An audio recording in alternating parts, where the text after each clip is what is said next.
Welcome to Kids English Channel.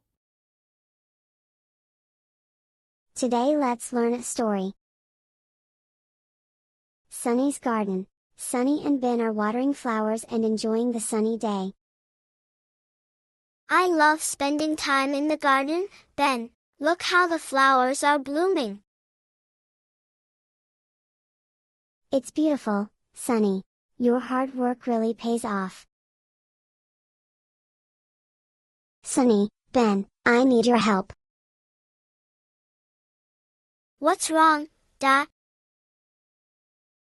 I've lost my family. They were by the big sunflower, but now I can't find them.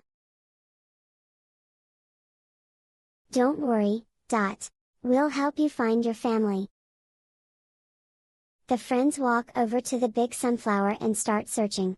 They notice small ladybug tracks leading towards the vegetable patch. Look, Ben, tiny tracks. They must be from Dot's family. Let's follow them.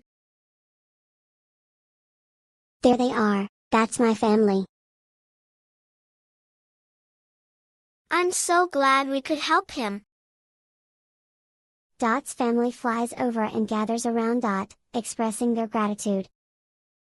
Thank you, Sunny and Ben, for helping Dot find us. You're the best friends ever.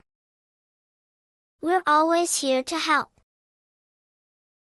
Today's story is over. Thank you for watching this video.